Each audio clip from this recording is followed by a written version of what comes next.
Va ora in onda Zoom, il drive time in mezzo ai fatti con Antonino Danna.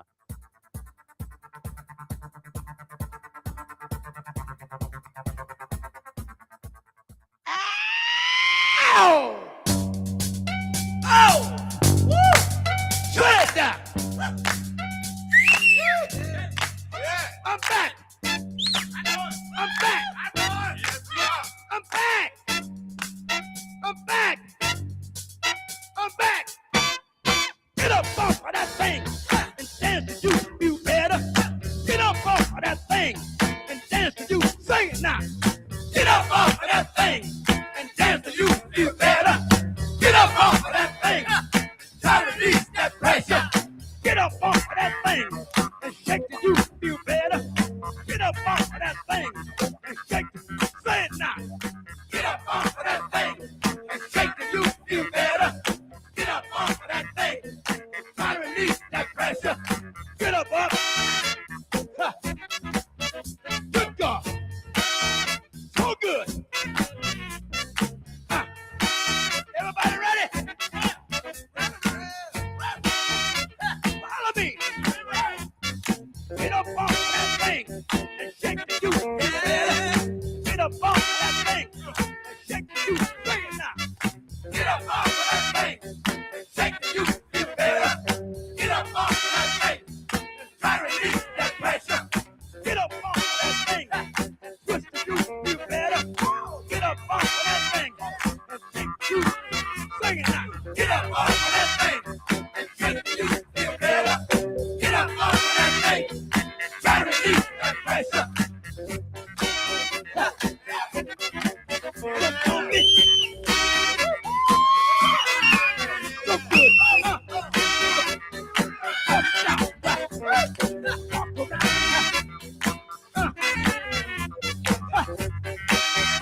Ohio players. Here's in the sunshine. Check this out. I want you to get up off of that thing and dance with me. You better get up off of that thing. Follow me. Get up off of that thing and dance with you. You better get up off of that thing and try to release that pressure. Wait a minute. Antonino, buonasera, a te la linea. Liberté, egalité, radiofonicité, cazzo, io, amiche e amici miei, ma non dall'avventura, buonasera. Questo era James Brown, il padrino del soul, che mi perdoni dall'alto dei cieli dove lui si trova. Questo è Get Up Off That Thing, 1976, ma ahimè io purtroppo quando lo sento penso sempre alle entrate di Antonio Albanese nei panni di Cetto la Qualunque, a che tempo che fa, gesto incluso di battersi il petto e aprire poi la mano come a dire sono qui per voi. Scusate, ma è ormai un riflesso pavloviano, perdonatemi. Buonasera Natalia, buon lavoro. E allora, amiche e amici miei, venendo dall'avventura, buonasera, siete sulle magiche onde di Radio Libertà. Questo è Zoom, il drive time in mezzo ai fatti. Io sono Antonino Danna. Questa è la puntata numero 1121 di oggi, giovedì 22 di gennaio dell'anno del Signore 2026. Cominciamo la nostra trasmissione, vi ricordo, date il sangue, in ospedale serve sempre, salverete vite umane, chi salva una vita umana salva il mondo intero.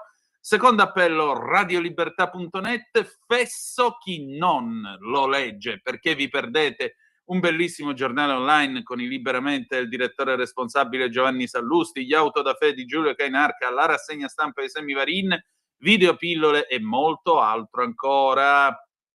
340-670-9659 per le vostre zappe o WhatsApp che potete mandare già da subito, oppure 0292947222, il telefono quando lo dirò io. Ma adesso abbiamo già una notizia che ci piace darvi. Zelensky a Davos, l'accordo con Trump, dice l'ANSA, è stato raggiunto in merito alle garanzie di sicurezza per l'Ucraina. Domani ci sarà un vertice con la Russia e gli Stati Uniti d'America. Non diciamo altro, incrociamo le dita e speriamo bene che questa orribile guerra abbia fine. Ma adesso arriva lui, implacabile come sempre, Pierluigi Magnaschi, il direttore di Italia Oggi, con diritto e rovescio. Vai pure Natalia.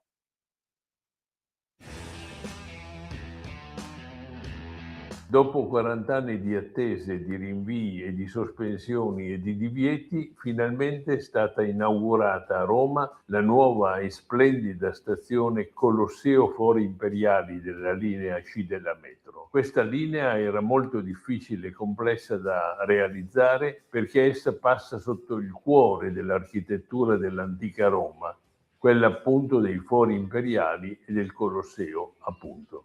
Per sbloccarla, questa linea, ci voleva la sapienza ingegneristica e la capacità organizzativa e finanziaria di una straordinaria società italiana come Webuild, che ha già realizzato ben 891 chilometri di metropolitana nel mondo, battendo ogni volta potentissime multinazionali delle costruzioni.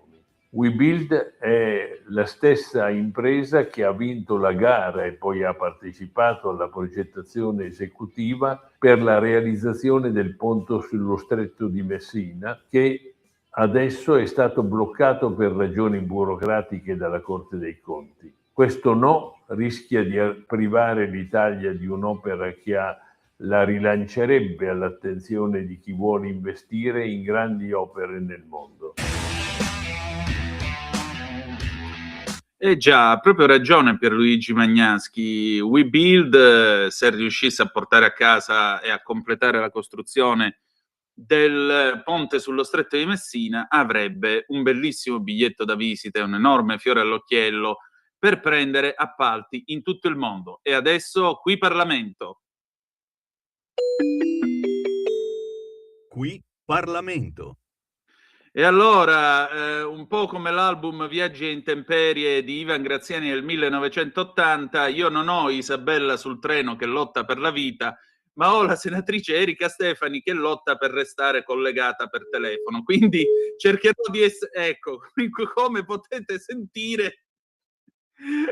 come potete sentire... La senatrice ha perso questa lotta per restare collegata. Ora cercheremo di riaverla di nuovo al telefono, anche perché vogliamo parlare con lei della relazione Nordio sull'amministrazione della giustizia. Vediamo un po'. Natalia, mi raccomando, avvisami nel momento in cui la recuperi, perché chiaramente vogliamo sapere da lei, insomma, che nella vita è anche un avvocato, prima di entrare in politica ha fatto l'avvocato e di conseguenza chi meglio di lei può spiegare la relazione Nordio e segnatamente anche i motivi per i quali il 22-23 marzo si va a votare sì al referendum sulla separazione delle carriere. Senatrice, buonasera, ben trovata. Buonasera a tutti. Chiedo fin da subito scusa, ho una linea un po' instabile, spero che regga sempre il collegamento. Sì, abbiamo già avvisato gli ascoltatori. Allora, senatrice, questa relazione Nordio, questa benedetta amministrazione della giustizia, finalmente qualcosa cambia. Devo dire che dopo, non è il primo anno che passo in Commissione Giustizia in Parlamento e se devo dirvi la verità mi sono recuperate alcune relazioni antichissime degli anni 50 sulla giustizia, dove ci si lamentava degli arretrati, dell'eccessivo carico di causa sui singoli magistrati, della carenza di organico e l'assenza di cancellieri. Ecco, questo è diventato quasi un problema incancrenito, no, della giustizia e vi devo dire la verità, forse per tanto tempo abbiamo anche pensato che fossero dei problemi irrisolvibili. Oggi invece ci troviamo, credetemi, non voglio dire a sorpresa, però finalmente con grande fatica siamo arrivati dalla relazione che ha fatto il ministro Nordio, siamo arrivati a pensare di poter anche integrare, non dico completamente, ma di fare fronte in modo energico alle carenze di organico di magistrati e abbiamo dei dati anche lusinghieri sulla diminuzione di questi carichi, cioè di non avere degli eccessivi arretrati, di poter anche svolgersi anche di processi in un tempo che si deve ritenere di giustizia. E certamente non siamo al momento della perfezione, questo non lo diremo mai. Di certo ci ha aiutato il PNRR che ci dà degli obiettivi molto ambiziosi, Ma insomma stiamo lavorando in tal senso. Poi altro dato che oserei dire di grandissimo, grandemente positivo, è tutto il piano della edilizia carceraria, di tutto il piano carceri. Per molti anni si è stati costretti anche a fare degli svuotacarcere per evitare sovraffollamento, oppure di prendere dei rimedi perché la vita all'interno del carcere rischiava di diventare disumana.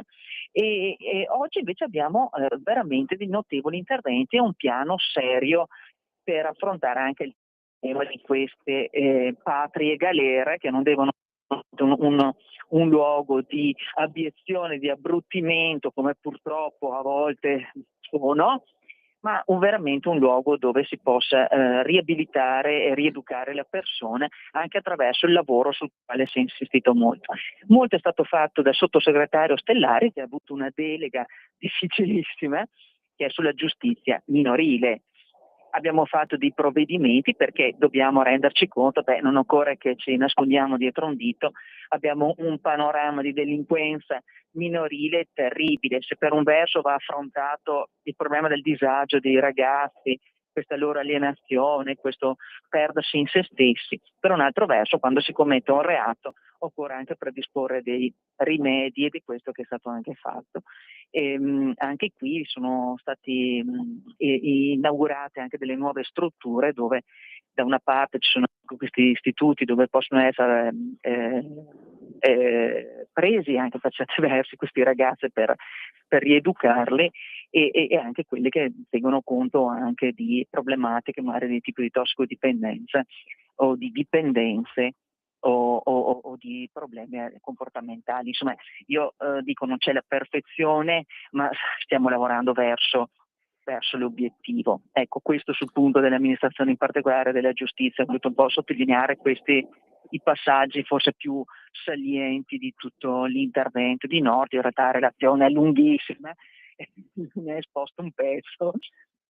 Penso che sono dei masochisti, riescono a leggersi a tutto, noi lo facciamo perché abbiamo l'abitudine di farlo, soprattutto da giuristi e particolarmente interessati del mondo della giustizia, però veramente tanto è stato fatto, c'è ancora tanto da fare. E poi io ho apprezzato in particolare, non è nella relazione, ma è chiaro che in questi anni sono stati anche introdotti nuovi reati, ricordatevi, non so, rave party, Sì. oppure aumentate anche le pene per molti. Noi abbiamo un sistema inaugurato e particolarmente sostenuto dal ministro Nordio, abbiamo sì un sistema che sta aumentando le pene per alcune fattispecie, pur prevedendo anche nuovi reati, ma sono aumentate le garanzie all'interno del processo. Sono stoppate gli arri, però il processo deve essere il luogo dove vengono applicate le pene, ma applicate garantendo quelli che sono i diritti dell'imputato. Senatrice, la porto brevemente in Veneto perché ieri Confartigianato Veneto ha pubblicato un comunicato stampa in cui dice che nella media in Veneto un processo dura circa 430 giorni. Voglio dire, ora la domanda è sia alla senatrice che anche all'avvocatessa Stefani. Secondo lei è tempo di fare anche una riforma dei codici di procedura per snellire le procedure, per garantire una giustizia più veloce? È chiaro che siamo a fine legislatura, quindi un lavoro del genere significa la prossima, non questa. No, purtroppo Cioè, ci vorrebbe una cosa così. No, purtroppo è già stato fatto. Le due riforme, la riforma Cartabia ha comportato la ristesura dei riti nel rito del civile e nel rito penale, con l'obiettivo di accelerare. Purtroppo siamo di fronte a, io lo devo dire più da avvocato che non da parlamentare, che questi obiettivi non si sono ancora perfettamente raggiunti. Io spero che una volta che sia passati i termini del PNRR si possa riformare la riforma, perché la modifica del rito civile non ha portato a quell'accelerazione. In questa mia considerazione è stata una riforma approvata nel corso della scorsa legislatura, ma le carenze ci sono. Purtroppo i tempi della giustizia non sono ancora quelli che dovrebbero essere sulla carta, però di certo mai come questo governo si è fatto su questo tema. Ecco, mi permetto di aggiungere una cosa a proposito del comunicato stampa di Confartigianato Veneto di ieri, che anzi il Veneto è più o meno in linea con la media, che è di circa 370 giorni per un processo, ma ci sono delle regioni in Italia dove addirittura si può arrivare fino a 740 giorni per un processo. Quindi pensate un po' come siamo messi per quanto riguarda l'idea che una giustizia pronta e una giustizia anche efficace, se poi ci vogliono 2 anni almeno per arrivare alla definizione di un caso. Senatrice, ora quali saranno i suoi prossimi impegni? Adesso avremo da affrontare tutti gli incontri in vista del referendum sulla riforma costituzionale che ha previsto la separazione delle carriere e la riforma del procedimento di elezione all'interno del CSM, e questo è quello che ci impegnerà nei prossimi 2 mesi in vista appunto del referendum a marzo, e lì stiamo, ovviamente noi porteremo, voglio dire, negli incontri presso le associazioni, incontri con i cittadini per spiegare quali sono le ragioni del sì, cioè di ragioni di confermare la riforma che per noi e per il centrodestra è fondamentale. Cosa significa separazione delle carriere? Significa che oggi sia pubblici ministeri che giudici, stiamo parlando dei procedimenti penali, appartengono alle stesse, vengono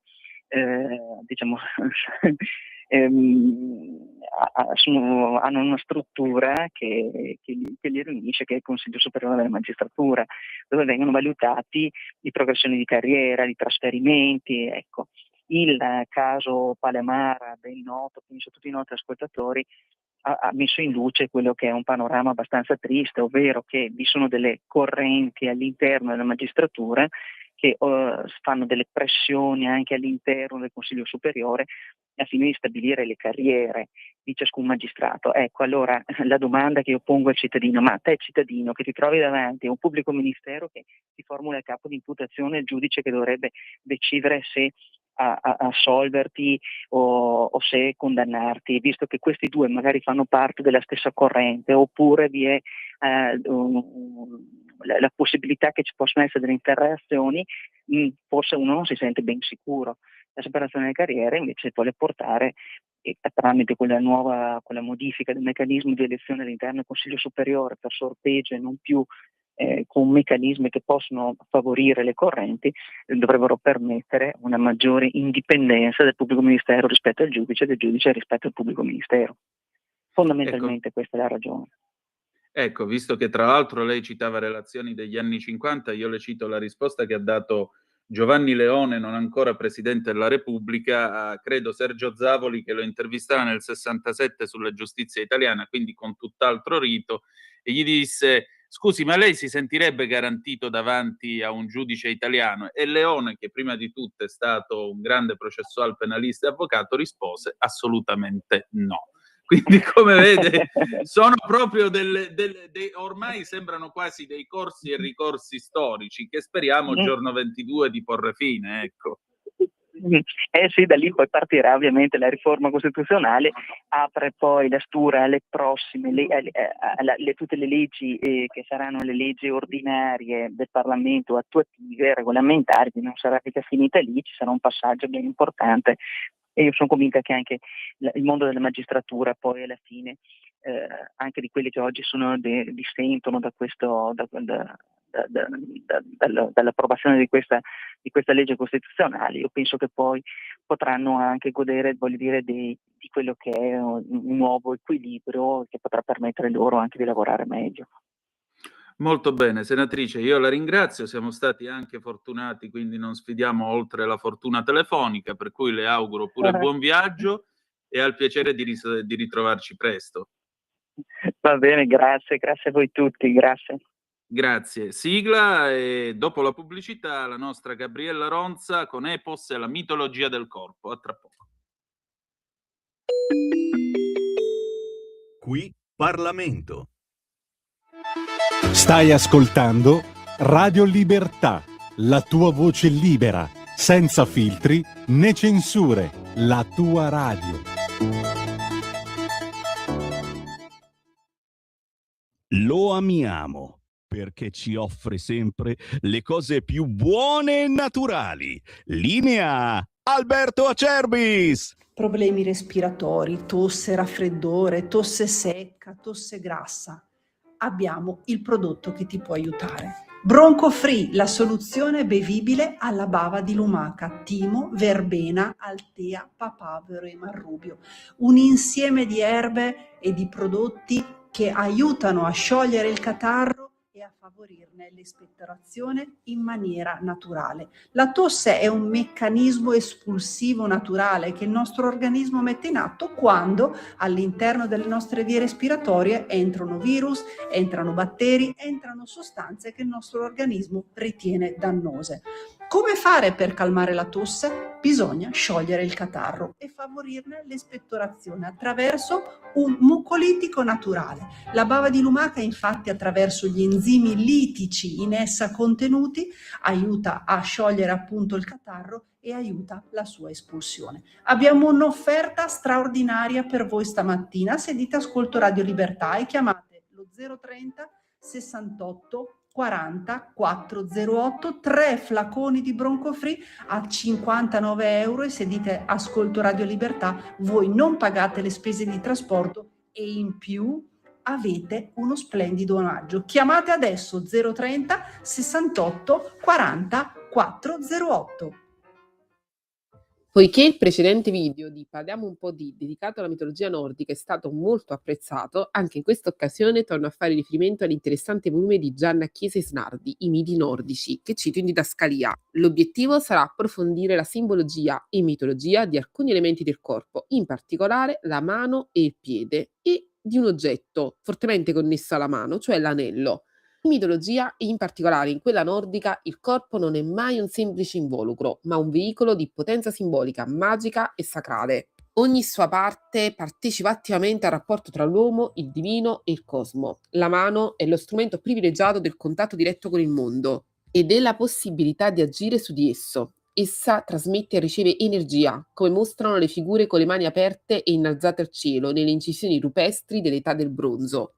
In alcune religioni, come ben sapete, effettivamente anche la posizione delle mani è molto importante. Infatti, in questa prospettiva si comprende nella mitologia nordica anche il gesto di Odino che prima di inviare i suoi guerrieri in missione o in battaglia imponeva loro le mani sul capo in segno di benedizione.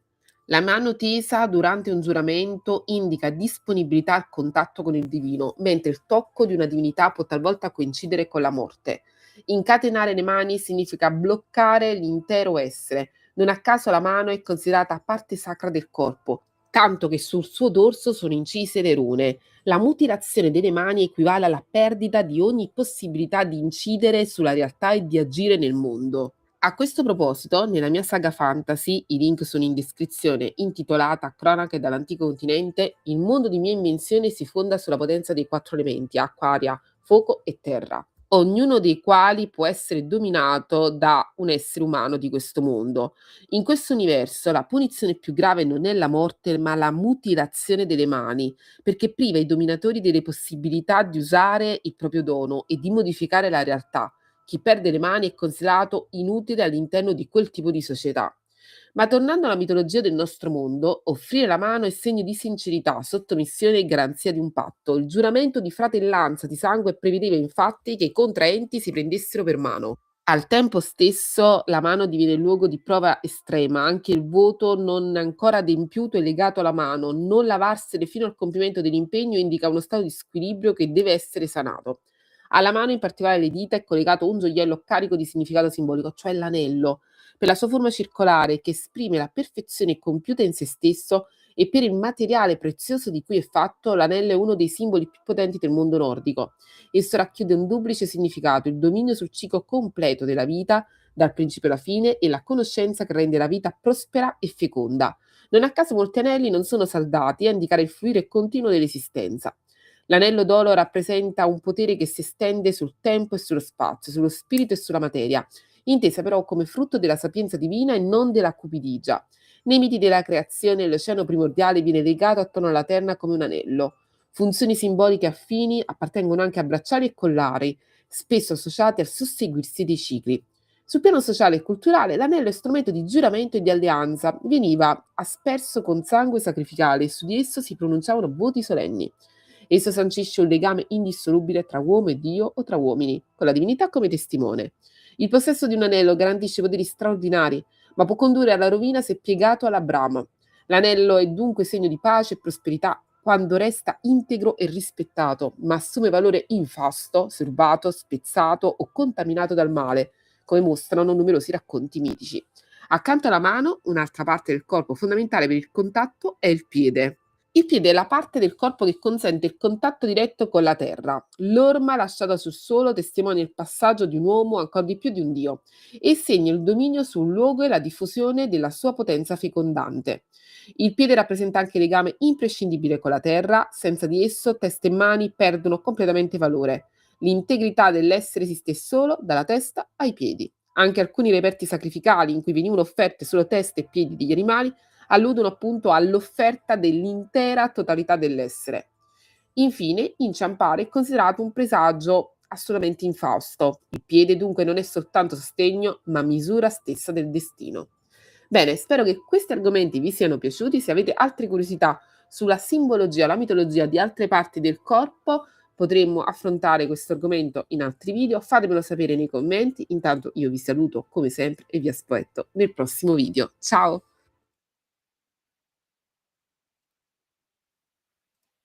Antonino, di nuovo a te la linea.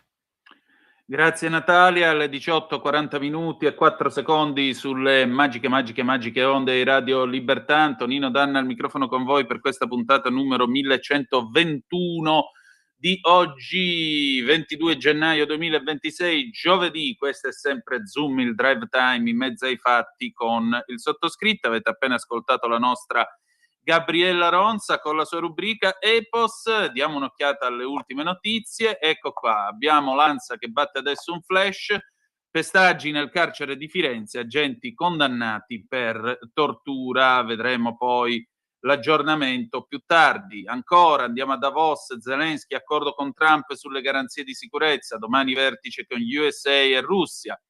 Il Quirinale, Mattarella, l'azione dell'Italia è inscindibile da quella dell'UE, quindi un richiamo in senso europeista del Presidente della Repubblica. Peccato che, signor Presidente, peccato che Trump non abbia deciso di metterci i dazi a noi altri, gli altri sì, poi ha fatto marcia indietro perché stanotte c'è stato l'accordo, però volevo ricordare questo.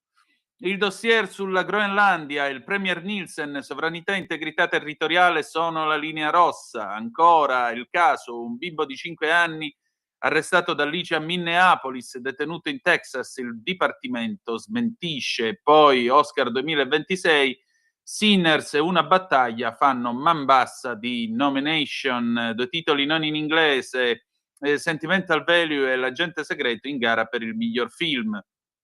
L'addio allo stilista, Exema, le ultime parole con Valentino, ti amo, funerale domani a Santa Maria degli Angeli e dei Martiri.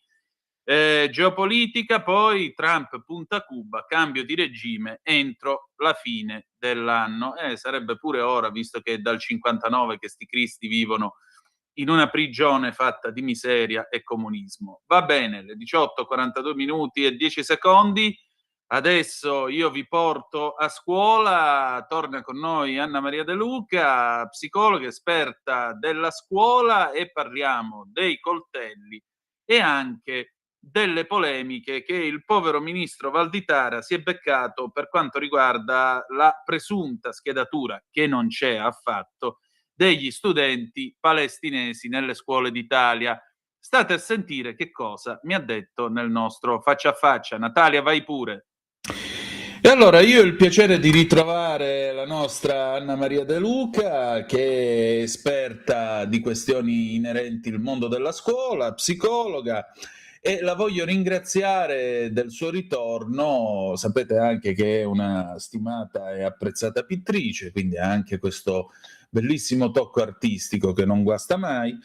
E la ringrazio del suo tempo e della sua disponibilità. Anna Maria, allora, io parto da una questione che questa settimana ha tenuto molto banco nel mondo della scuola che riguarda il povero ministro Valditara. Valditara è finito al centro di un vero e proprio ciclone perché gliele hanno dette di tutti i colori, accusandolo niente di meno di un gesto che definire nazista e fargli un complimento, cioè la schedatura degli studenti palestinesi nelle scuole italiane. Cosa sta succedendo? Siamo tornati nel 1938 e non lo sapevamo?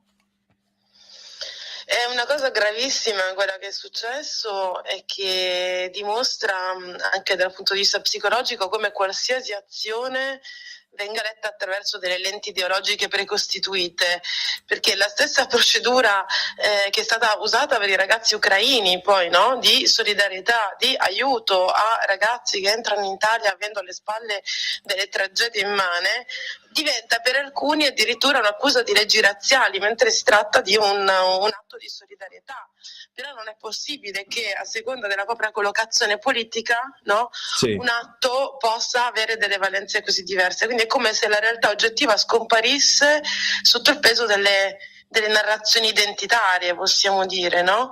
E poi a rafforzare questa cosa è il fatto che non ci sono state poi manifestazioni di solidarietà da parte degli adulti, diciamo, che rappresentano l'opposizione al governo, perché il silenzio, se la sinistra fa silenzio di fronte ad una cosa del genere, significa che manca un fronte comune contro la violenza verbale, e questo fronte comune che manca va a legittimare ulteriormente chi esercita la violenza verbale, no? Cioè, se anche l'opposizione non condanna, significa che ho ragione. Possono pensare i ragazzi, per esempio dei ragazzi che hai visto che cosa è successo in questi mesi, no? Dalle foto incendiate, le foto del ministro incendiate in piazza, minacce di ogni tipo.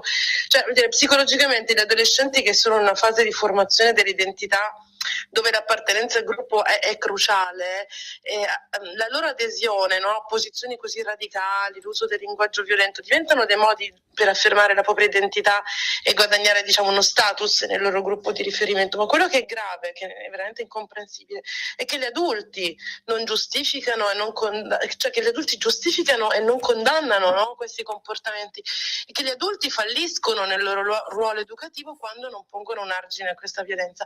Valditara sta ponendo un argine alla violenza e le sue posizioni molto equilibrate, molto umane, no? Che vanno verso i ragazzi, verso l'umanità, verso la giustizia, verso la solidarietà, verso la crescita della persona umana, diventa l'obiettivo da colpire, perché rappresenta quell'argine che in Italia sembra non esserci più.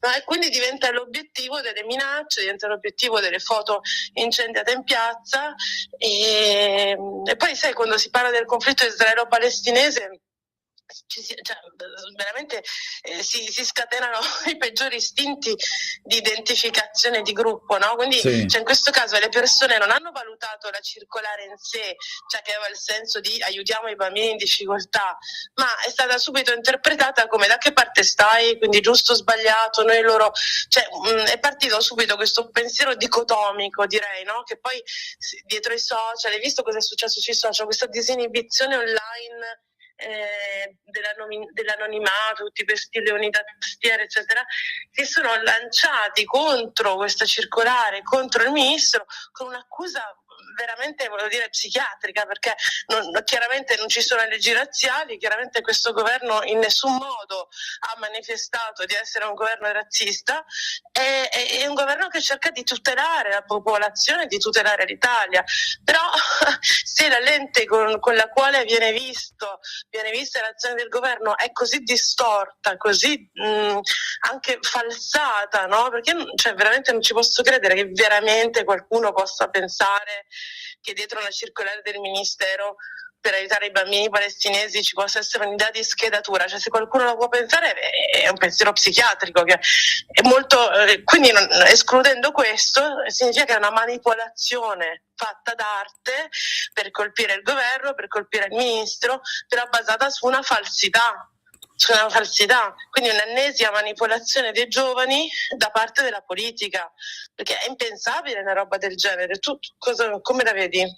Beh, io lo trovo semplicemente assurdo. Poi voglio dire, Valditara, io conosco questo questo distinto signore, mi permetto di dirlo, da quasi 15 anni, tutto mi sembra meno che un nazista o nazistoide, anzi è una persona per bene, democratica, civile, un professore universitario molto ben formato, senza tra l'altro estrosità o fantasie da professore universitario, è una persona molto alla mano, molto, molto pratica soprattutto, per cui mi suona veramente falsa questa accusa nei suoi confronti.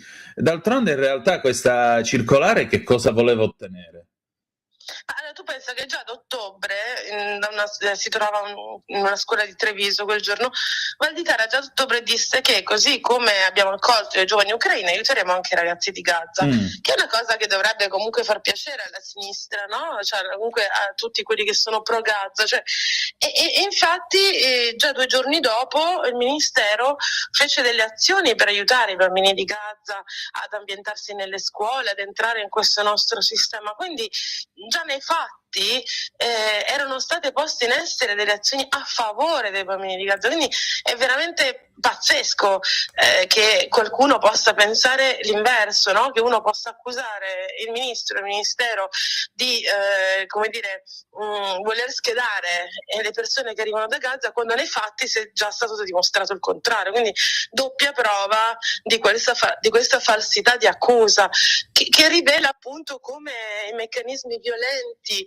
stiano dominando in questa nostra Italia, che onestamente è un po' spiazzante, no? Perché l'Italia attraversa da anni una fase di insicurezza collettiva legata ai cambiamenti economici, demografici, geopolitici, non nasce più nessuno, nelle scuole ci sono chiaramente più ragazzi immigrati rispetto a prima, aumenteranno sempre di più visto che siamo a natalità quasi zero, cioè, però quest'ansia, no, si manifesta anche come ipersensibilità verso tutto ciò che viene percepito come uno schieramento, e questo riferimento alle leggi razziali, che è un trauma storico profondo che ci portiamo tutti noi, viene quindi usato come un'arma retorica per delegittimare l'avversario. E quindi è come se ci fosse una sorta di collasso del centro vitale, cioè chi propone equilibrio, come appunto Valditara, chi propone una posizione moderata, non genera una solidarietà emotiva, cioè invece di dire wow, finalmente una persona moderata che propone equilibrio, no, la persona moderata che propone equilibrio viene percepito o come complice, no? O come una persona che dice bugie, invece quella normalità non viene più creduta, non viene più vista, no? Questo crea una specie di circolo vizioso dove la violenza verbale diventa la norma comunicativa, e quindi tutte queste accuse violente di fascismo, di razzismo, cioè sono delle proiezioni, cioè si attribuisce all'altro ciò che in realtà noi temiamo della società, no? E quindi la violenza del linguaggio diventa, come dire, un tentativo disfunzionale di esorcizzare delle ansie profonde attraverso la demonizzazione dell'altro. Però chiaramente per uscire da questa situazione così folle serve uno sforzo collettivo per ripristinare un dialogo che riconosca comunque la complessità dei valori, perché chiaramente non è che possiamo pensare a tutti allo stesso modo, è normale che ci siano posizioni diverse in un legittimo dialogo democratico, però è il dialogo democratico che sta proprio venendo meno, perché se si continua ad attaccare, si continua a cercare un bersaglio su cui scaricare la frustrazione, e pare che Valditara sia diventato il bersaglio principale insieme alla Meloni, eccetera, perché chiaramente è il ministro più attivo. Beh, certo. E quindi quello più, no? quello che più vogliono attaccare, cioè, è chiaro che se il governo diventa il capro espiatorio ideale, perché il governo rappresenta l'autorità, no? L'autorità visibile, e che quindi è, come dire, simbolicamente responsabile del benessere collettivo. Però è chiaro che nessuno ha la bacchetta magica, quindi venendo da tanti anni di governi comunque complessi, di bassi livelli di fiducia nelle istituzioni, cioè, noi abbiamo avuto alle spalle un po' di tutto, no? Scandali, inefficienze, promesse non mantenute da governi di ogni colore. Quindi è chiaro che questo crea una predisposizione alla delegittimazione e psicologicamente, quindi, quando la fiducia è già compromessa, ogni azione governativa viene interpretata poi attraverso la lente del sospetto, cioè ogni cosa che il governo fa diventa un atto come se fosse una conferma di malafede. Quindi tra tutte le letture possibili, invece della lettura reale, no, di persone che si impegnano in politica per fare il bene della società, viene sempre fuori l'interpretazione negativa, no? L'interpretazione della malafede, perché appunto la frustrazione che molti cittadini sentono, ma non per colpa del governo, ma per come sono andate le cose negli ultimi anni, ma credo che sia una questione un po' globale, no? Cioè questa percezione, diciamo, di impotenza genera rabbia, e la violenza verbale quindi diventa un modo simbolico per riprendere il potere. Cioè un cittadino normale che attacca sui social un ministro, no? Inverte, diciamo, la gerarchia, cioè, si riprende. Insomma, è il famoso "adesso ti faccio vedere io". Sì.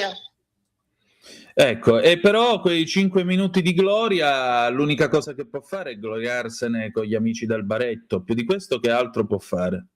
Il problema è che la Meloni, Valditara, Salvini, anche altri, diventano non più rappresentanti di idee, no? Ma l'obiettivo da colpire in un processo di demonizzazione fatto da persone che hanno, perso completamente l'obiettività. E quindi questi toni divisivi, provocatori, che alimentano la rabbia, è un circuito, no, di violenza verbale che si alimenta in continuazione. E nonostante persone come Valditara, quindi che è un uomo assolutamente di equilibrio, no? Sì. Diventa il nemico da attaccare, perché cerca di porre un argine a questa follia. Abbiamo visto anche con la questione dei metal detector, no? Negli ultimi giorni. Ecco, infatti, su questo volevo chiederti questo. Noi siamo coetanei. Quando andavamo a scuola negli anni 90 non succedeva assolutamente niente di tutto questo. Poteva succedere magari che qualcuno alzasse le mani su qualcun altro all'uscita di scuola, questo sì, ma che si arrivasse addirittura ai coltelli, questo era praticamente inconcepibile. Ora la domanda è: che cosa è saltato qui? Soprattutto, da cosa nasce questa violenza? Perché 30 anni fa io leggevo queste cose sul Corriere della Sera e in America succedono queste cose e dicevo vabbè, roba da americani. 30 anni dopo però è roba da italiani. Che cosa ci siamo persi nel frattempo? Guarda, io ho visto giusto stamattina una ricerca di Save the Children, no? Fatta con il Ministro della Giustizia. Dal 2019 al 2024 i minori segnalati per il porto di armi, quindi coltelli, mazze, catene, di tutto, no? Sono passati da 778 a 1946, e nel primo semestre del 2025 dell'anno scorso erano già 1096. Quindi questa cosa americana che dici tu di portare le armi a scuola è purtroppo un dato di realtà che va affrontato come dato di realtà.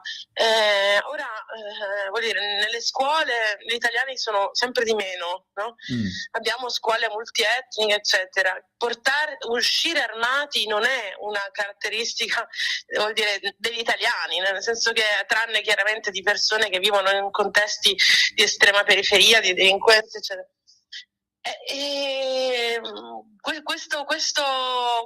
Questo dato di fatto che abbiamo visto anche portato all'omicidio di un ragazzo, cioè, va gestito. La proposta di Valditara di mettere metal detector a scuola, almeno che i presidi che vogliono farlo possono farlo, mi sembra giusta e mi sembra una proposta che sia condivisibile, perché non è che un insegnante può andare a scuola a rischiare la vita perché un 17enne ha deciso di portarsi il coltello a scuola. Poi chi deve fisicamente disarmare questi ragazzi è un'altra questione, no? Perché chiaramente tu pensa, un ragazzo entra a scuola, suona il metal detector, ha il coltello, quindi quello che puoi fare è che non lo fai entrare.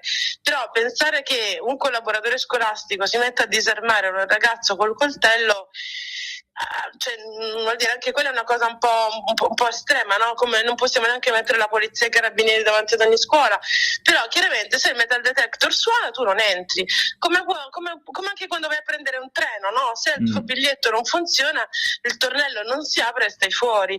Quindi questo sicuramente può essere un deterrente e quantomeno, se non si riesce a disarmare i ragazzi, si riesce a individuarli, cioè riesce a capire chi sono quelli che hanno il coltello. Però, cioè, secondo me, adesso mi rendo conto che è un po' forte come proposta, ma l'unico modo per disarmare i ragazzi è quello di richiamare, cioè di richiamarli alla responsabilità. Cioè, se tu delinqui, tuo padre perde il diritto di soggiorno in Italia, no? Quindi il tuo comportamento determina la crisi della famiglia.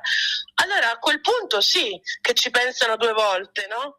Cioè, se io so che mio padre, se io faccio il delinquente, mio padre perde il diritto di vivere in Italia, di lavorare in Italia e si crea uno stravolgimento familiare, ci penso 4 volte prima di mettermi in una responsabilità del genere. Allora questo sì, ma finché le pene sono quelle che ci sono adesso, per cui comunque alla fine tutto transeat, e sarà difficile disarmare i ragazzi. Quindi va bene il metal detector, però il disarmo vero è nel convincimento. Il convincimento si ha solo quando il tuo comportamento crea un danno alla tua famiglia.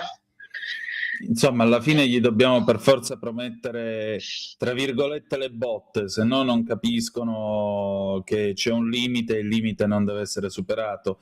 Però sai, io penso per esempio Ci vuole una risposta forte, non di violenza chiaramente, ma sempre sul piano dei diritti.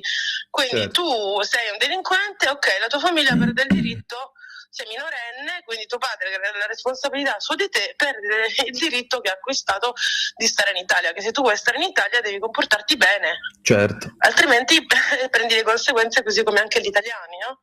Senti, questa settimana si è fatta polemica a proposito dell'accoltellamento di La Spezia dicendo vabbè, ma questo accade perché nelle nostre scuole non si insegna l'educazione all'affettività. Se ci fosse stata un'educazione all'empatia, questo accoltellamento non ci sarebbe stato. Io penso che uno che esce di casa con un coltello bello lungo dentro lo zaino, dell'empatia credo ne faccia uso uguale a quello che faccio io della carta igienica, non credo si possa fare altro. Quindi siamo ancora alle parole o anche questo può servire? Ma no, ma queste sono polemiche sterili, inutili, perché l'educazione ai sentimenti, l'educazione all'affettività, l'educazione al rispetto sono al centro delle politiche di Valditara, e anche le linee guida nell'educazione civica c'è larga parte dedicata proprio al rispetto, a come ci si relaziona con gli altri e anche all'educazione ai sentimenti. Quindi questa era una sciocchezza della sinistra, che per attaccare come al solito il governo cominciò a dire che l'educazione all'affettività non era nelle scuole. Non è vero, cioè è nelle linee di educazione civica, basta leggerle. Quindi che addirittura una cosa falsa venga presa come giustificazione, che se uno arriva a scuola ad accoltellare un altro è perché non si fa l'educazione all'affettività, è veramente una sciocchezza senza fondo, senza limite. Non vale neanche la pena di commentarla, perché è un'altra ennesima bugia. Cioè, se uno arriva a scuola con un coltello, la responsabilità è sua. Vabbè, poco ma sicuro, specialmente se ha 19 anni. Senti, per concludere, Massimo D'Azeglio diceva l'Italia è fatta, ora dobbiamo fare gli italiani. Io ti chiedo, in quest'Italia ormai strafatta, come si fanno i nuovi italiani? Bella domanda.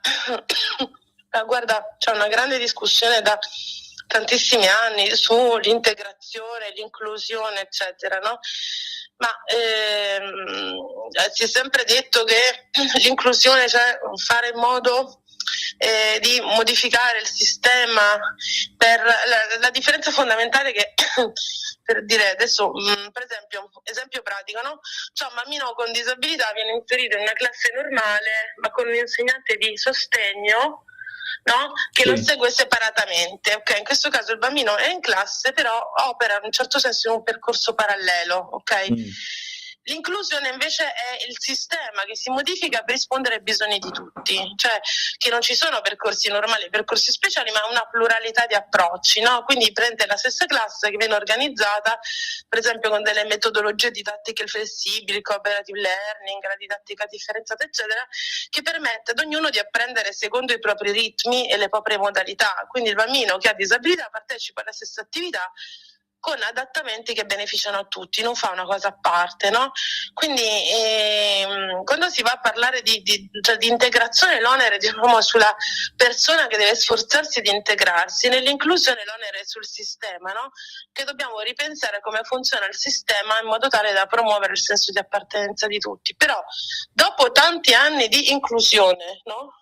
Dove la scuola italiana è stato un esempio per tutta l'Europa, non solo, di inclusione, se ancora siamo a questo, no? Che arrivano i ragazzi con il coltello a scuola, significa che il sistema ha fatto di tutto, continua a fare di tutto per includere, perché la nostra scuola è inclusiva, lo è sempre stata. Però evidentemente è venuto a mancare come diceva Aldina, appunto il senso della responsabilità della persona. Quindi per quanto noi siamo inclusivi, per quanto noi siamo accoglienti, comunque si verificano queste cose. Quindi bisogna certo continuare ad essere inclusivi e accoglienti, però porre l'accento sulla responsabilità personale, che chi sbaglia deve prendersi le sue responsabilità e pagare, anche appunto se sei minorenni, perché vuol dire la vita è un continuum, no? Non è che tu fino a 18 anni puoi fare quello che ti pare senza pagare le conseguenze, scattati 18 anni paghi le conseguenze. Tu prima devi interiorizzare, no? il concetto che se sbagli la responsabilità comunque te la devi prendere. È per questo che ti dicevo che nei casi estremi, nei casi in cui questa responsabilità non si riesce a insegnare, non si riesce a inculcare, l'unico modo è agire a livello legale sui genitori. Cioè, se tu genitore perdi il diritto di cittadinanza perché tuo figlio delinque, forse tuo figlio delinquerà di meno. Quindi bisogna, ragionare in un'ottica più sistemica. Cioè non pensando solo perché non è che è tutto colpa della scuola, che tutto succede nella scuola, comunque la scuola è nella società, è lo specchio della società, quindi riportiamo la responsabilità anche ai genitori legalmente, perché si assumono, vuol dire i bambini del bosco che vengono tolti alla famiglia perché non li mandano a scuola e tutto quello che è stato detto. Là si è vista una responsabilità genitoriale che in qualche modo lo Stato ha costretto e ha fatto pagare ai genitori le conseguenze di una scelta, di una responsabilità. Allora perché allo stesso modo se un ragazzo delinque i genitori non devono essere messi in mezzo? È fondamentale riportare la responsabilità sui genitori e sui ragazzi. Quindi il sistema è inclusivo, va benissimo, ma serve andare oltre, serve riportare la responsabilità a chi deve prendersela. Chiudo con una domanda secca alla pittrice. Se questa situazione fosse un quadro, quale sarebbe il colore? La situazione delle armi nelle scuole? Sì. Grigio assoluto. Non c'è speranza di vedere un po' di verde? Sì, grigio assoluto, perché è come quando uno dà e l'altro invece di come nelle relazioni, no? Come tu dai, dall'altra parte ci deve essere un equilibrio, no? Anche l'altra persona ti deve dare. In questo caso il sistema dà, l'Italia dà, la scuola include, però dall'altra parte invece di dire anche io contribuisco, anche io ti do, anche io ti ringrazio, no? La risposta è violenta e a quel punto la relazione si blocca, no? Perché non è che una parte può dare e l'altra non può. Quindi è come nelle relazioni personali, serve stabilire un equilibrio di doveri e di responsabilità. Non è che solo la scuola ha i doveri e i genitori e i ragazzi non ce li hanno, tutti hanno i doveri. Qua, come appunto ho detto Valditara l'altra volta, sembra che i ragazzi abbiano solo diritti. No, hanno anche doveri, perché sono cittadini, i cittadini hanno diritti e doveri. Molto bene, grazie cara Anna e al piacere di risentirci tra una settimana. Grazie a te. Radio Libertà. In un mondo in cui i mezzi di informazione vanno verso una sola voce, una radio che di voci vuole averne tante.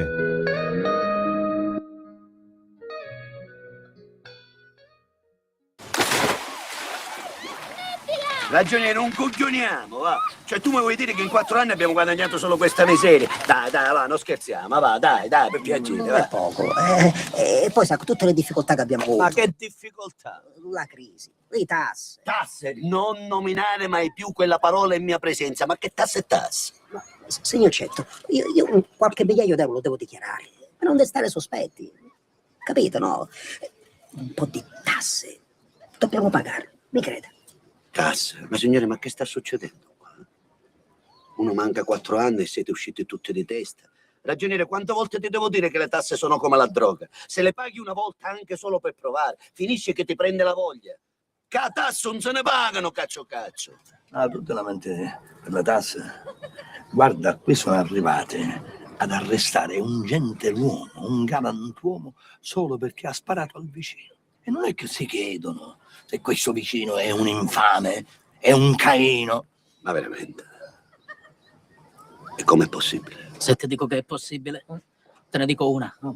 Hanno sequestrato alcune terre di amici carissimi e le hanno date ai preti. O non è una vergogna?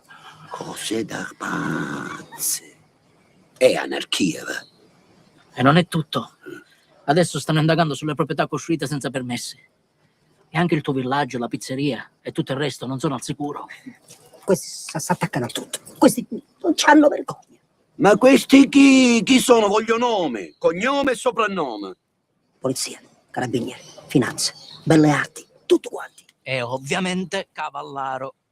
Il caro tenente ficca il naso dappertutto. E va dicendo che questa volta andrà fino in fondo.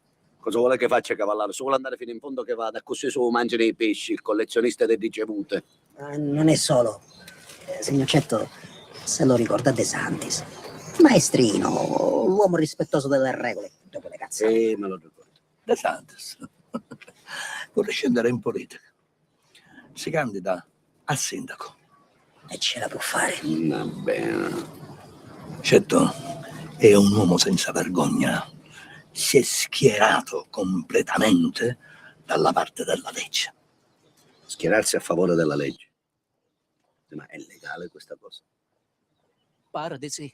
E se quello diventa sindaco, il paese è a rischio legalità. Cetto, qualcuno deve fermare il De Santis.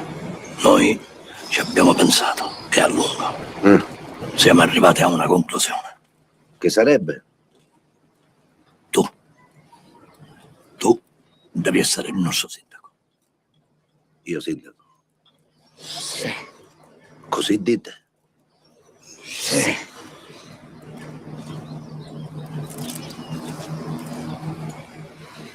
Esco. Ho bisogno di riflettere. Sì.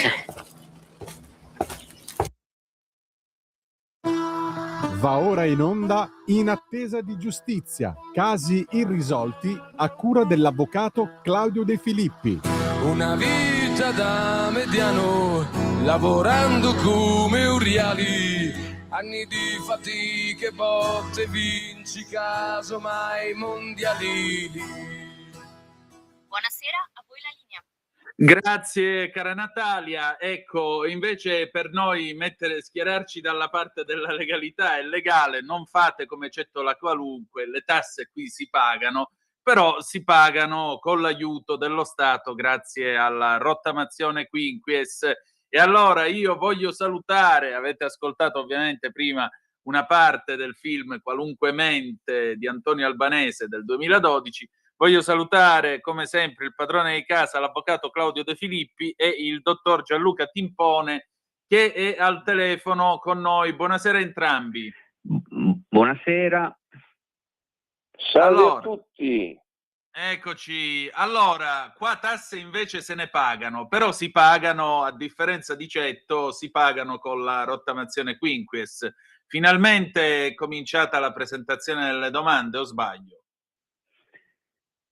Sì, allora siamo entrati in piena campagna rottamazione. Da ieri sul sito dell'Agenzia delle Entrate è possibile trasmettere esclusivamente online la richiesta e sarà la stessa Agenzia delle Entrate e Riscossioni che individuerà quelle che sono le cartelle che possono essere oggetto di rottamazione. Ricordiamo che con la rottamazione noi andiamo a pagare l'imposta dichiarata e non versata al netto di sanzioni e di interesse. La novità più interessante è che ci sono 9 anni di tempo per poter estinguere il debito rottamato attraverso 54 rate bimestrali. Qual è però la nota dolente? Che chi beneficerà di questa rateizzazione dovrà pagare un tasso di interesse del 3%. Quindi se ad esempio io vado a rottamare 10.000 euro di cartelle esattoriali, al termine dei 9 anni dovrò aggiungere poco più di 2.500 euro a titolo di interesse.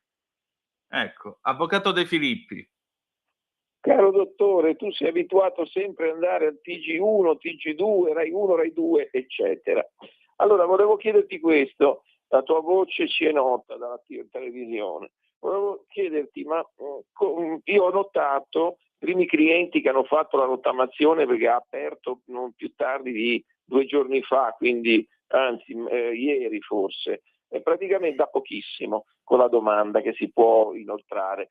Stavo dicendo che già ci eravamo sentiti per telefono, ti risulta che le cartelle che sono oggetto di rateizzazione non decaduta, quindi il contribuente ancora sta pagando, queste cartelle rientrano nella rottamazione quinquies se riguardano dal 2000 al 2023 gli anni di oggetto della stessa cartella?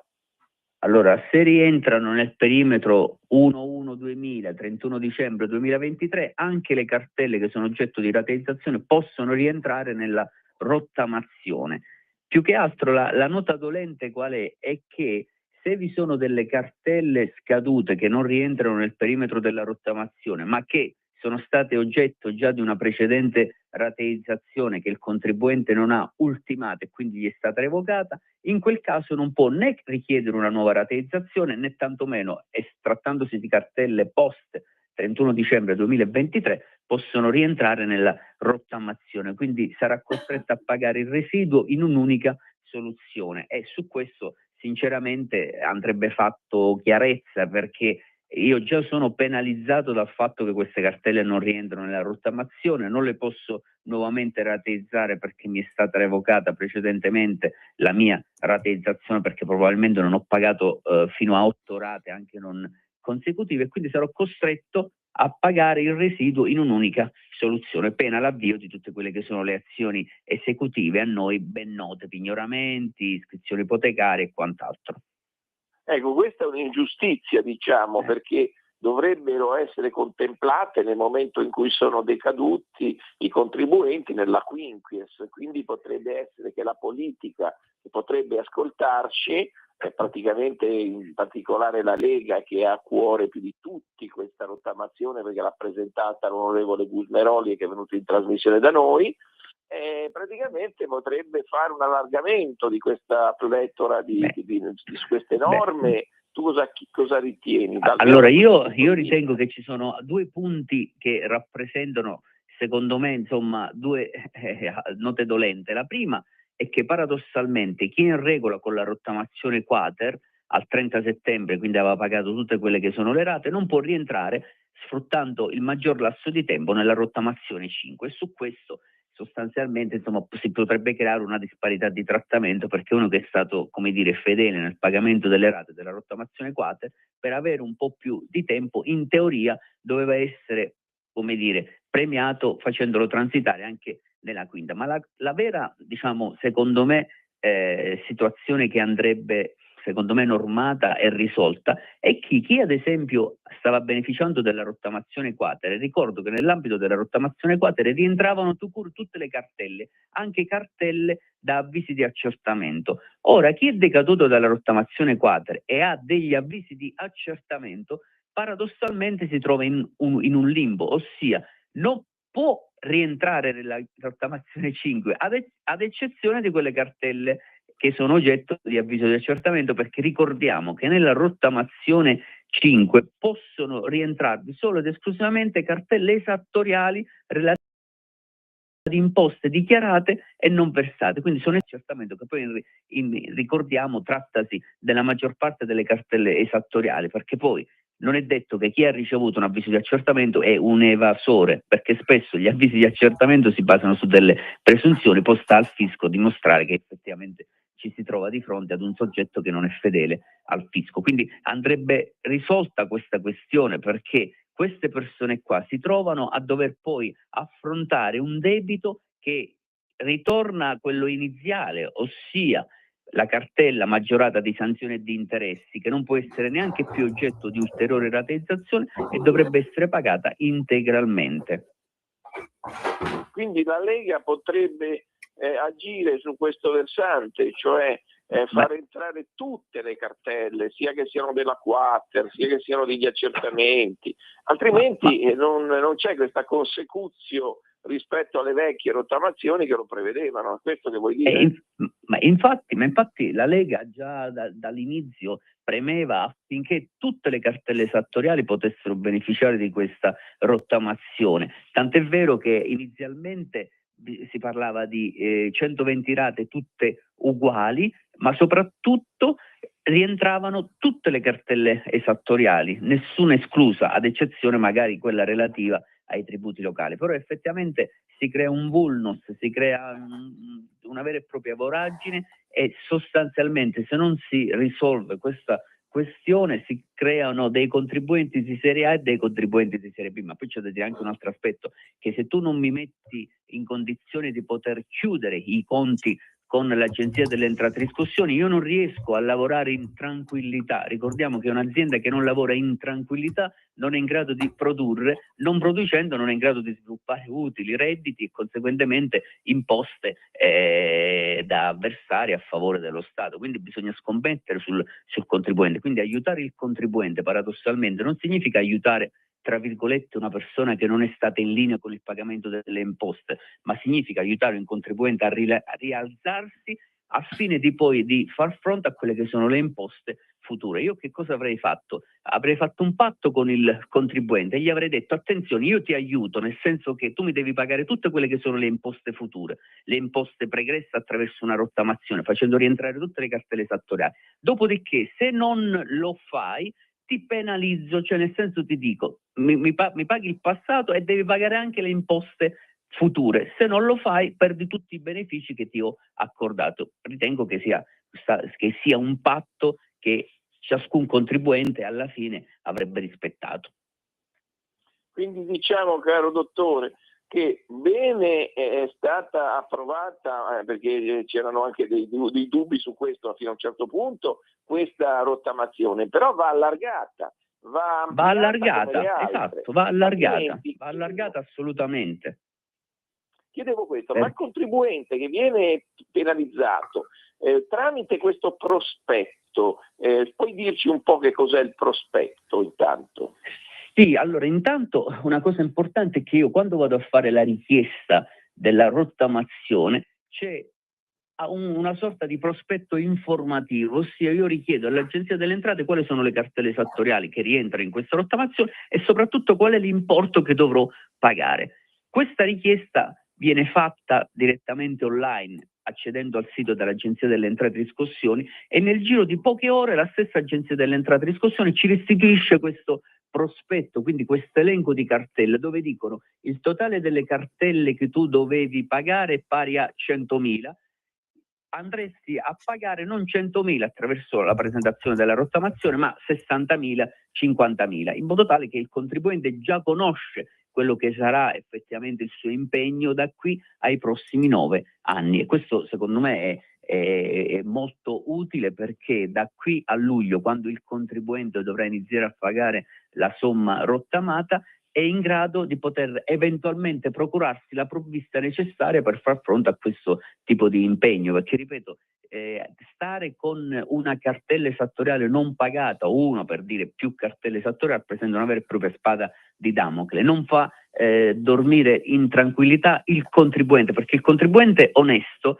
è un contribuente che molto spesso ha delle cartelle esattoriali, è il contribuente che ha le cartelle esattoriali, la propria volontà è proprio quella di estinguerle, di togliersele davanti, perché l'Agenzia delle Entrate e Riscossioni in qualsiasi momento, grazie a tutti quelli che sono gli strumenti che gli sono stati attribuiti, può pignorarci il conto corrente senza avvisarci, può pignorarci lo stipendio, può iscrivere un'ipoteca su un immobile, può pignorare il nostro conto corrente, e quindi noi ci troviamo dalla sera alla mattina di non poter disporre delle somme che deteniamo legittimamente su un conto corrente bancario. Quindi attenzione, effettivamente trattasi di un problema importante e la rottamazione dovrebbe aiutare il contribuente proprio per farlo uscire da quelle che sono le sabbie mobili legate alla presenza di imposte non pagate, perché il contribuente disonesto, ma soprattutto l'evasore, non ha neanche l'esigenza di pagare le cartelle esattoriali, perché essendo sconosciuto al fisco non ha neanche cartelle esattoriali, perché opera sostanzialmente mettendo la testa sotto la sabbia e non si fa assolutamente scoprire da quelli che sono i funzionari dell'Agenzia delle Entrate. Ecco, dottore, tu ravvisi una certa analogia tra il vecchio estratto di ruolo, poi il governo Draghi disse che non era possibile impugnarlo, il prospetto? Allora, anche su questo bisogna dire un'altra cosa, perché sta passando in secondo piano. Io nel momento in cui presento l'istanza di rottamazione vado implicitamente a dichiarare che tutte le cartelle inserite nel piano di rottamazione sono state regolarmente notificate. Perché? Perché così non posso, nel caso di specie, dire attenzione, una o più cartelle non mi sono state notificate e quindi vado ad impugnare l'estratto di ruolo, perché è vero che c'è stata una sentenza anche da parte della Cassazione che ha stabilito che l'estratto di ruolo non è un atto impugnabile, cosa che invece si poteva fare prima. Però non è impugnabile l'estratto di ruolo, ma se noi riceviamo ad esempio un atto esecutivo che può essere un pignoramento immobiliare oppure può essere un pignoramento del conto corrente, quello è un atto impugnabile e quindi nel momento in cui lo impugniamo possiamo dire attenzione, lo impugno perché le cartelle che sono alla base di quell'atto esecutivo io non le ho mai ricevute. Ora, se io presento l'istanza di rottamazione non posso neanche usufruire insomma di questo tipo di strumento qualora effettivamente le cartelle non siano state effettivamente non notificate legittimamente insomma al destinatario, perché anche quando la cartella viene notificata ad un mio parente, su questo insomma tu sei uno dei massimi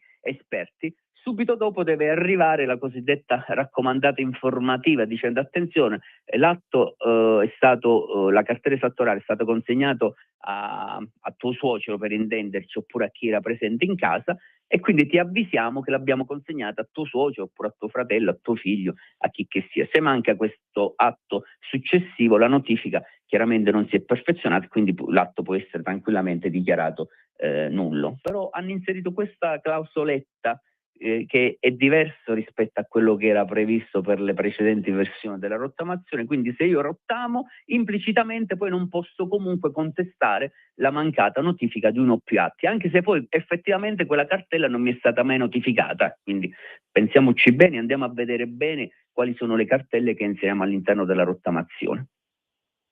Ecco dottore, ma volevo dire, ma potrebbero esserci, quello che volevo chiederti prima, delle diciamo così errori nel prospetto che il contribuente potrebbe far valere, cioè tipo una cartella a cui aveva diritto che non è stata annoverata? Sì, allora in questo caso il prospetto ha proprio questo ruolo, quello di individuare quelle che sono le cartelle che possono rientrare nel perimetro diciamo degli atti insomma amministrativi che possono essere oggetto di rottamazione. Se noi ci accorgiamo che in questo prospetto manca ad esempio una cartella che era stata notificata nel 2020, quindi 2021, noi possiamo far presente all'Agenzia delle Entrate che forse manca uno o più atti e in questo caso l'Agenzia delle Entrate di riscossione dovrebbe provvedere a modificare questo tipo di elenco, perché ricordiamo, noi la domanda abbiamo tempo fino al 30 aprile per poterla inoltrare, poi entro giugno l'Agenzia delle Entrate di riscossione comunicherà quelle che sono le somme che sono oggetto di rottamazione e quindi il prospetto informativo serve proprio a questo, serve ad individuare quelle che sono le cartelle esattoriali oggetto di rottamazione e qualora ne dovesse mancare una o più di una, perché può capitare quando il tutto avviene in maniera automatizzata attraverso dei software che sono stati creati ad hoc, l'Agenzia delle Entrate di riscossione dovrebbe provvedere a risolvere questo tipo di errore che nel frattempo insomma il sistema informatico ha ha creato. Alla fine, come vedi, avvocato, siamo tutti di fronte e inermi diciamo, quando il sistema informatico va in tilt, perché magari ci sono anche delle persone che si fidano della risposta che ci viene dato dall'Agenzia delle Entrate e Riscossioni e non provvede ad effettuare delle verifiche approfondite. Quindi magari il consiglio è proprio quello di leggere attentamente quelle che sono le cartelle esattoriali, contrapporle con quelle che sono il totale delle cartelle esattoriali, perché entrando nel sito dell'Agenzia delle Entrate e Riscossioni è possibile richiedere anche l'elenco di tutte le cartelle e andare a vedere se quelle che sono datate entro il 31 dicembre 2023 sono presenti o meno.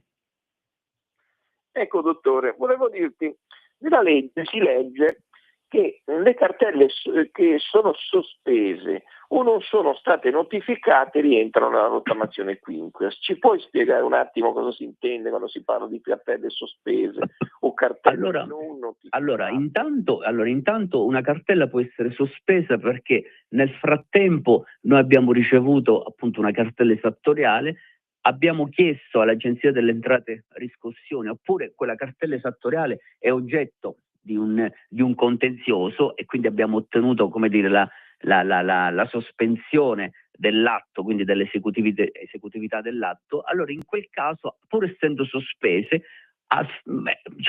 potremmo, uso sempre il condizionale, farle rientrare nell'ambito della rottamazione, però in quel caso dovremmo dichiarare di rinunciare ad eventuali, ad esempio, giudizi pendenti, qualora, ad esempio, quella cartella esattoriale sia oggetto di un giudizio laddove il giudice ha già provveduto a sospendere l'esecutività dell'atto, oppure perché probabilmente nel frattempo si è presentata un'istanza di autotutela e la stessa Agenzia delle Entrate Riscossioni, avendo inviato, diciamo, attendendo quello che è l'esito da parte dell'ente creditore, ha sospeso momentaneamente, diciamo, l'esecutività dell'atto. Ma poi c'è da dire un altro aspetto, che d'ufficio, nel momento in cui noi, ad esempio, presentiamo istanza di rottamazione, nel caso di specie, ad esempio, abbiamo presentato l'istanza di rottamazione quater, tutte quelle cartelle che rientrano nell'istanza di rottamazione quater comunque vengono sospese. Sospese perché? Perché potranno poi essere successivamente cancellate esclusivamente se poi noi abbiamo ultimato il pagamento della rottamazione. Quindi la sospensione può derivare da vari motivi. Quello più consueto è quando la cartella è oggetto di un contenzioso e quindi il giudice provvede a sospendere l'esecutività dell'atto, oppure quando vengono inseriti in piani agevolati o di sanatoria, quali appunto possono essere, insomma, le rottamazioni. Tutte le cartelle, ad esempio, inserite nella rottamazione quater risultano essere nell'estratto debitorio tutte cartelle sospese, pur non essendo ad oggi ancora integralmente pagate. Sono sospese in quanto esiste, come dire, una sospensiva legato all'effettivo pagamento integrale della somma presente all'interno della cartella. Quindi questi sono solitamente i motivi per la quale quelle somme, quelle cartelle vengono sospese oppure risultano essere sospese all'interno dell'estratto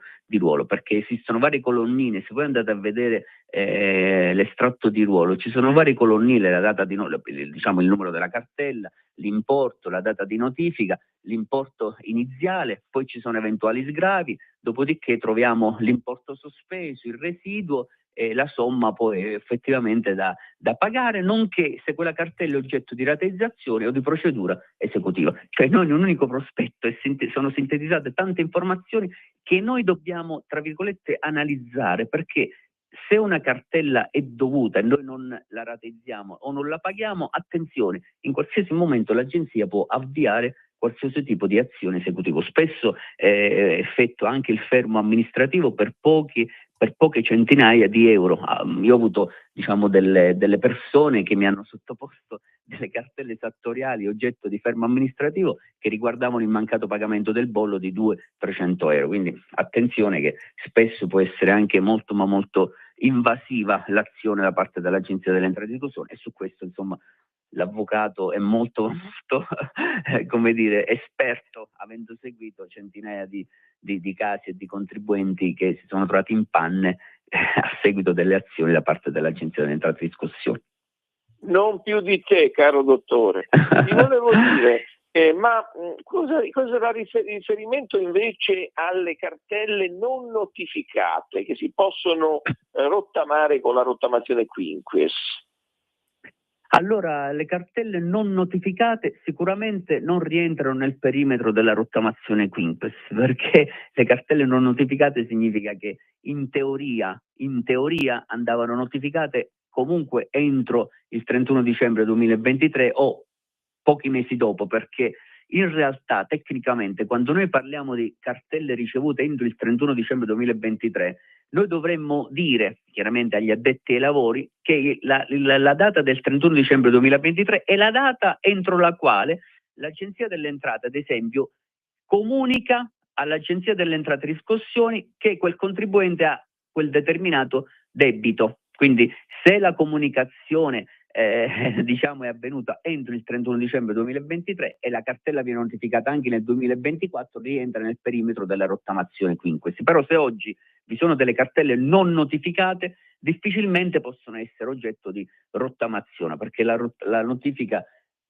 avverrà sicuramente o chiaramente nel 2026 e quindi siamo ben oltre quello che è la data ultima per poter beneficiare di questa rottamazione, a meno che non vi sia, come dire, un allargamento, perché inizialmente, non so se ti ricordi, si era parlato anche del 31 dicembre 2024 o addirittura 30 giugno 2025, però diciamo ormai sono date utopistiche, perché ci sono state davvero tante situazioni che hanno anche dato non quella certezza assoluta che c'era qualche mese fa relativamente all'approvazione di questo provvedimento, che comunque è utile, per quanto sia monco, è comunque un provvedimento utile che aiuta, diciamo, parecchie centinaia di migliaia di persone.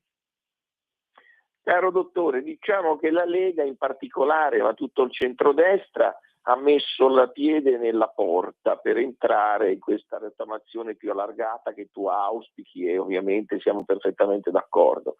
Però diciamo che c'è un altro aspetto che volevo sottolineare, che i contribuenti che sono decaduti nel dicembre 2025, perché la rata poi dal 30 novembre è slittata alla fine al 5, 7, 8, 9 dicembre 2025 per i 5 giorni di tolleranza, sono esclusi incredibilmente cioè si trovano una rottamazione quater decaduta ma non possono beneficiare della quinquies. Cosa ne pensi? Beh, allora sicuramente sono esclusi, non era diciamo chi alla data del 30 giugno del 30 settembre 2025 era in regola, non rientrava nella quater. Stesso discorso per chi effettivamente poi non ha pagato la rata di novembre della rottamazione quater e quindi è decaduto.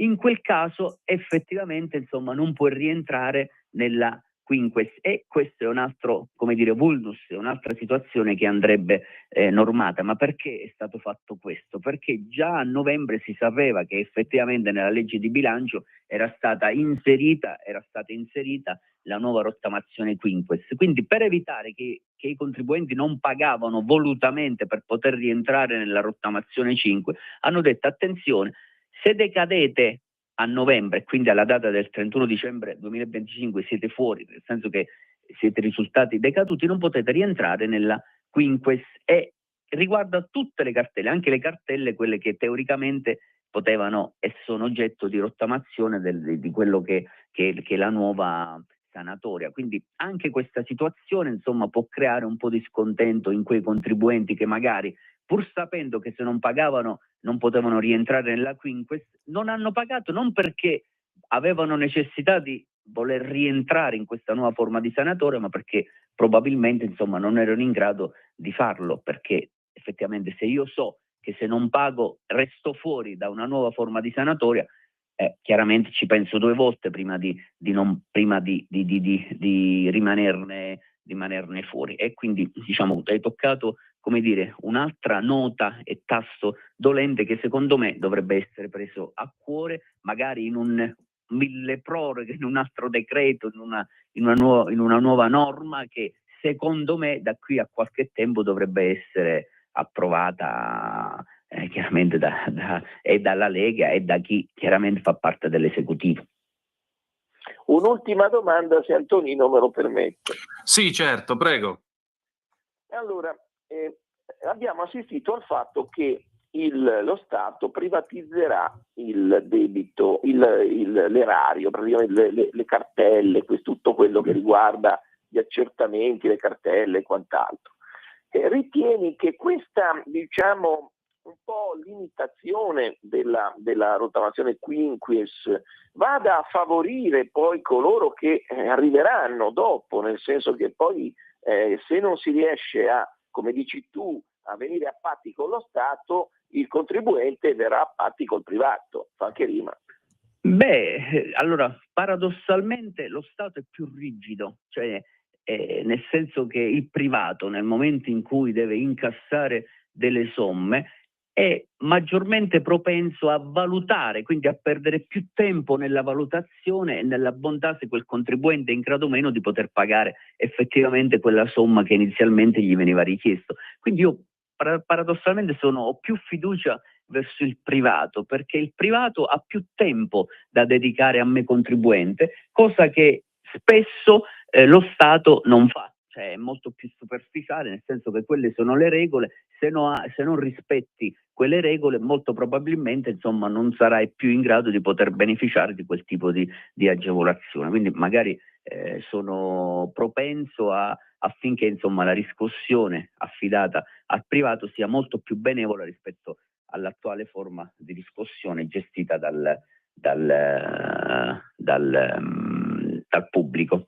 Quando ci sarà, dottore, l'affidamento, presumibilmente, non so, per quello che è tua conoscenza, ai privati della riscossione, gradualmente immagino, no?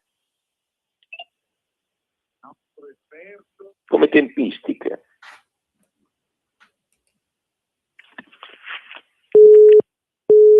Mi sa che abbiamo perso il dottore. Il allora, dottor caro Timpone. Antonio, dispiace. Allora, praticamente il dottore ha toccato alcune tematiche importanti per quanto riguarda dei eventuali ripensamenti in positivo sulla rottamazione, che è già positiva di per sé che ci sia, come dicevamo, però qualche aggiustamento anche importante sarebbe necessario. Quindi per evitare che lo Stato poi perda tutto, nel senso che vada a beneficiare i privati, forse sarebbe bene che lo Stato facesse anche qualcosa per recuperare più lui prima che arrivino i privati, appunto, che faranno quello che potranno fare molto più elasticamente, speriamo, come dice il dottore.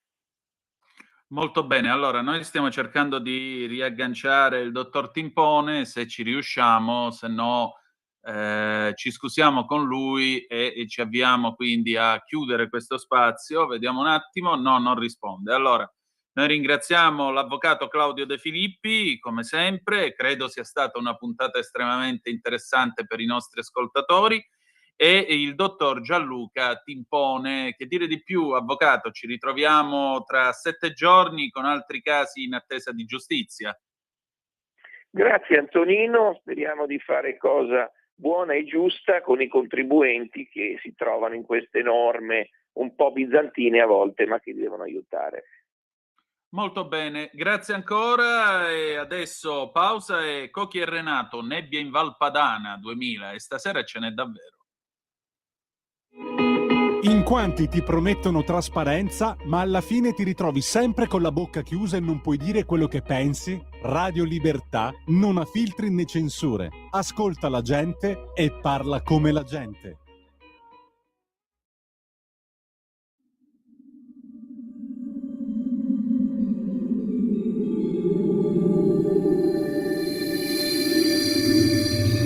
Cosa c'è nella nebbia in Valpadana?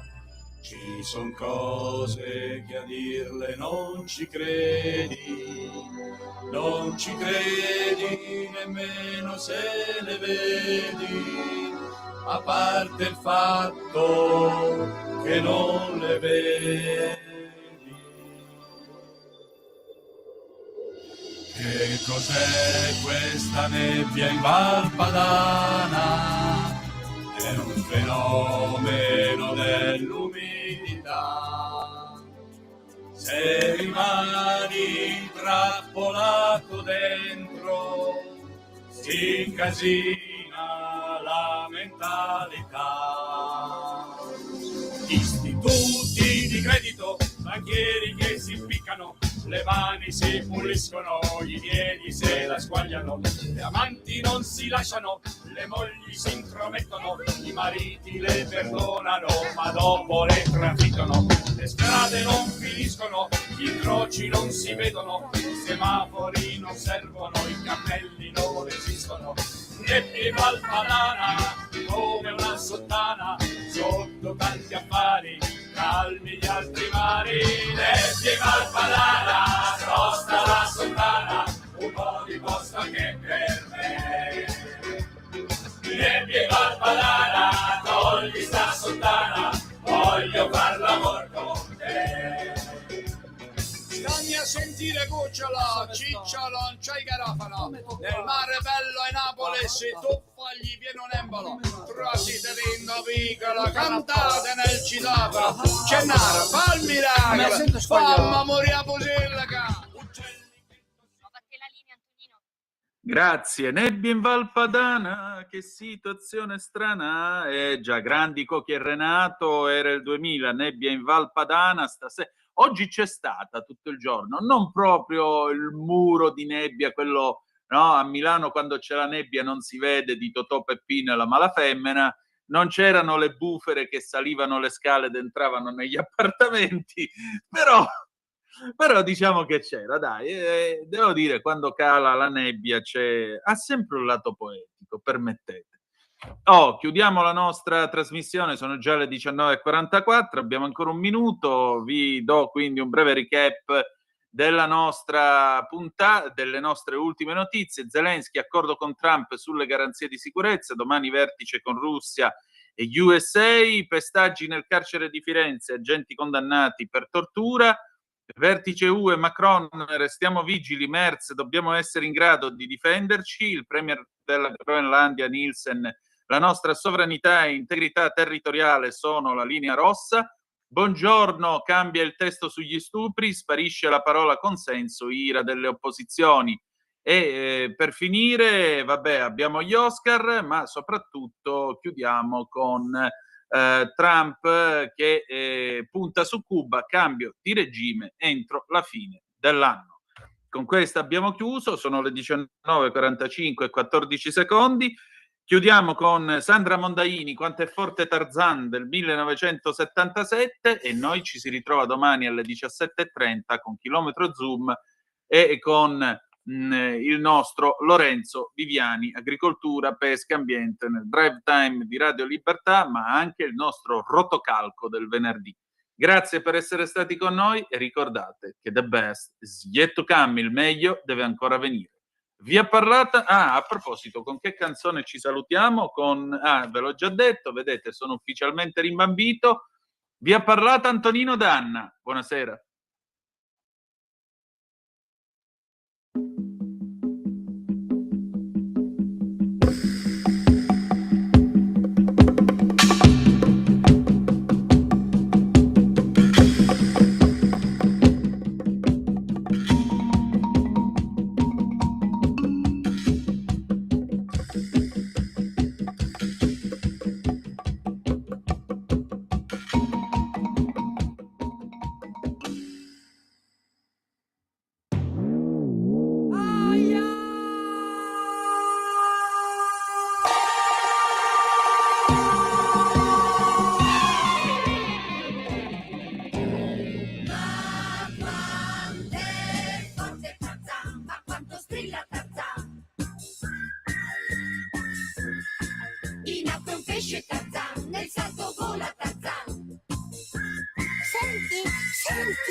Avete ascoltato Zoom, il drive time in mezzo ai fatti.